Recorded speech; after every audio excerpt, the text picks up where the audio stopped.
1984 भारत का एक ऐसा साल जिसे इतिहास कभी भूल नहीं सकता। एक पवित्र जगह जहां लाखों लोग श्रद्धा से सिर झुकाते हैं, वही जगह अचानक गोलियों की आवाज से गूंज उठती है।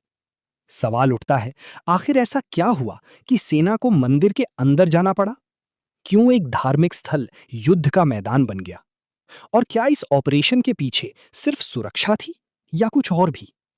आज हम आपको ले चलेंगे उस सच्चाई के करीब जिसे जानना आसान नहीं है। ये कहानी है ऑपरेशन ब्लू स्टार की। 1970 के दशक के अंत में पंजाब का माहौल धीरे-धीरे बदलने लगा था।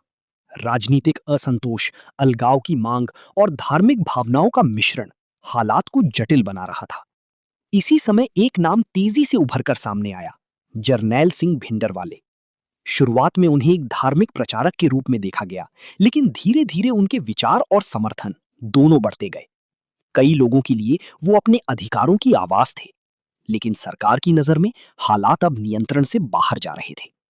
1980 के दशक की शुरुआत तक पंजाब में हिंसा की घटनाएं बढ़ने लगी। हत्या, धमकी और हमले आम हो गए थे। सरकार पर दबाव था कि वो स्थिति को काबू में लाए। इस बीच भिंडरावाले और उनके समर्थक अमृतसर के सबसे पवित्र स्थान गोल्डन टेम्पल परिसर में रहने लगे। ये जगह सिर्फ एक धार्मिक स्थल नहीं थी, ये सिख समुदाय की आस्था का केंद्र थी। लेकिन धीरे धीरे मंदिर परिसर के अंदर हथियार जमा होने लगे, बंकर बनाए गए और सुरक्षा बलों के लिए ये एक चुनौती बन गया। सरकार के सामने एक कठिन सवाल था, क्या कार्रवाई की जाए और अगर हाँ तो कैसे? जून 1984 आखिरकार फैसला लिया गया। भारतीय सेना को आदेश मिला कि वो मंदिर परिसर के अंदर जाकर हथियारबंद लोगों को बाहर निकाले। ये ऑपरेशन बेहद संवेदनशील था, क्योंकि ये सिर्फ एक सैन्य कार्रवाई नहीं थी, ये आस्था से जुड़ा हुआ मामला था।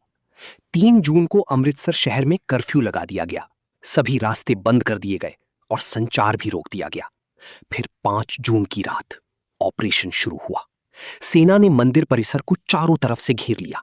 अंदर मौजूद लोगों को आत्मसमर्पण का मौका दिया गया, लेकिन हालात जल्दी ही बिगड़ गए। गोलियां चलने लगीं और मंदिर परिसर युद्ध का मैदान बन गया। लड़ाई आसान नहीं थी। अंदर मौजूद लोग पूरी तैयारी के साथ थे। उन्होंने मजबूत मोर्चे बना रखे थे और भारी हथियारों का इस्तेमाल किया। सेना को भी जवाब देना पड़ा। टैंक और बख्तरबंद गाड़ियों का इस्तेमाल किया गया, जो इस ऑपरेशन को और भी गंभीर बना गया। सबसे ज्यादा लड़ाई अकल तख्त के आसपास हुई। ये जगह सिख धर्म में बहुत महत्वपूर्ण मानी जाती है। घंटों तक चली इस मुठभेड़ में दोनों तरफ से भारी नुकसान हुआ। 6 जून की सुबह तक सेना ने परिसर पर नियंत्रण पा लिया। भिंडरावाले मारे जा चुके थे, लेकिन इस जीत की कीमत बहुत भारी थी। मंदिर परिसर को नुकसान पहुंचा और कई निर्दोष लोग भी इस हिंसा की चपेट में आ गए। इस ऑपरेशन के बाद पूरे देश में प्रतिक्रिया हुई। खासकर सिख समुदाय में गहरा आक्रोश था। लोगों को लगा कि उनकी आस और यहीं से शुरू हुआ एक और दुखद अध्याय। 31 अक्टूबर 1984 भारत की प्रधानमंत्री इंदिरा गांधी की उनके ही सुरक्षाकर्मियों द्वारा हत्या कर दी गई। ये घटना सीधे तौर पर ऑपरेशन ब्लू स्टार से जुड़ी मानी जाती है।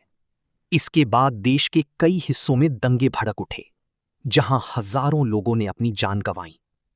ऑपरेशन ब्लू स्टार सिर्फ एक सैन्य कार्रवाई नहीं थी, ये एक ऐसा मोड़ था जिसने भारत के इतिहास को हमेशा के लिए बदल दिया। आज भी जब इस घटना को याद किया जाता है तो कई सवाल उठते हैं।